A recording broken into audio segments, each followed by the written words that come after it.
बहुत लोगों की ये समस्या है, उनको ये जानना है कि अगर किसी को पेशाब में अगर ब्लड आ रहा है, तो क्या ये किसी बड़ी बीमारी का संकेत हो सकता है? बिल्कुल, पेशाब में रक्त का आना, बल्कि पेशाब में नहीं कहिए, मैं तो कहूँगा कि किसी भी शरीर के हिस्से से रक्त आए, नाक से रक्त आए, पैखाना में रक्त आए, पेशाब में रक्त आए, खखार में रक्त आए, तो ये हमेशा उनको डॉक्टर से तुरंत मिलना चाहिए, क्योंकि ये कई बार गंभीर समस्याओं के कारण हो सकता है।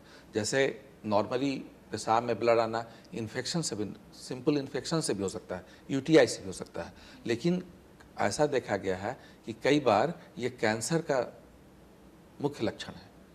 किडनी का कैंसर हो, पेशाब के थैले का, ब्लैडर का कैंसर हो, प्रोस्टेट का कैंसर हो, सब में ब्लड आता है। उनका प्राथमिक लक्षण ही होता है पेशाब में ब्लड आना। तो ये समझ के दवाई खा लेना कि ये इन्फेक्शन की वजह से होगा, और ऐसा इसमें देखा गया है ना कि जैसे कैंसर में भी जैसे आज ब्लड आया तो कोई ज़रूरी नहीं कि लगातार हुआ है, वो 2-3 दिन आएगा फिर बंद हो जाएगा, फिर हो सकता है कि 6 महीने बाद आए। तो अगर आपने 6 महीने पहले अगर टेस्ट नहीं कराया, तो आप एक जो विंडो ऑफ क्योर था, एक मौका आपको नेचर ने दिया था कि आप जांच करा के कैंसर का इलाज करा लेते, वो तो 6 महीना आपने वेस्ट कर दिया। तो इसलिए ये इम्पॉर्टेंट है कि चूँकि पेशाब में रक्त का आना, ब्लड का आना, ये कैंसर के कारण भी हो सकता है, तो इसलिए जैसे ही किसी को ऐसा परेशानी हो तो उन्हें तुरंत यूरोलॉजिस्ट या सर्जन या डॉक्टर से मिलके बेसिक टेस्ट जैसे अल्ट्रासाउंड करा लेना चाहिए, पेशाब का जांच करा लेना चाहिए, और कि ये कैंसर के कारण है कि नहीं, ये जानना बहुत ज़रूरी है। कि जैसा कि आपने अभी कैंसर की बात की, तो सर कैंसर के शुरुआती जो लक्षण होते हैं वो कई बार लोग समझ नहीं पाते या फिर एक टाइम के बाद समझते हैं, जो कहीं ना कहीं वो एक बहुत ज़्यादा मतलब हाई स्टेज पे चला जाता है। तो ऐसे क्या शुरुआती लक्षण है जो हमारे दर्शकों के लिए बहुत महत्वपूर्ण होगा जानना? जैसे यूरोलॉजिकल ऑर्गन्स का जैसे मेरे डिपार्टमेंट का जहाँ तक सवाल है, जैसे हमारे यहाँ का मुख्य ऑर्गन्स है जिसको हम लोग डील करते हैं, वो है किडनी, पेशाब का थैला, प्रोस्टेट, पेनिस, टेस्टिस। तो ये इन कैंसरों को हम लोग ट्रीट करते हैं।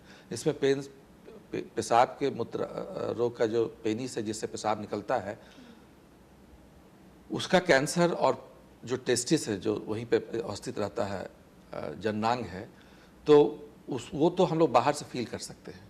फिर कैंसर प्रोस्टेट को भी हम लोग बाहर से फील कर सकते हैं कि ये कैंसरस है कि नहीं, शक कर सकते हैं देख के। लेकिन किडनी और ब्लैडर का कैंसर, इसका तो लक्षण से ही हम लोग शक करते हैं कि अगर पेशाब में ब्लड आ रहा है तो हम पूरा कम से कम अल्ट्रासाउंड जरूर कराते हैं मरीज़ का, जिससे ही पता चल जाए कि कहीं कोई गांठ तो नहीं है जिससे ये ब्लड आ रहा। क्योंकि ब्लड तो कई कारण से आ सकता है, इन्फेक्शन से आ सकता है, एक खास इन्फेक्शन ट्यूबरक्लोसिस का होता है, उस पर भी ब्लड आता है, फिर स्टोन में भी ब्लड आता है, पत्थर की शिकायत हो भी ब्लड आता है, और भी बहुत से बीमारियां हैं जिसमें ब्लड आता है।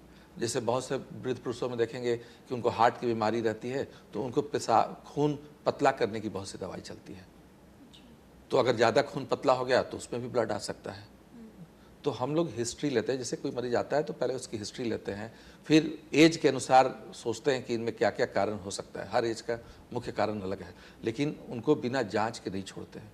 हम श्योर सर्टेन होना चाहते हैं आंसर देने के पहले कि आपको कैंसर नहीं है, चिंता की कोई बात नहीं है। इसके लिए जांच आवश्यक है, बिना जांच के कोई नहीं कर सकता है। जैसे कई बार होता है ना, लोग अज्ञानतावश ओवर द काउंटर किसी दवा दुकान में जाके कुछ दवा खरीद लिए और अपने से पूछ के किसी से खा लिए, और वो 2-3 दिन तक में बंद हो गया, और फिर जब 6 महीना साल भर बाद आए तब तक कैंसर काफ़ी बढ़ जाता है, फिर वो निदान के स्टेज पे नहीं रहता।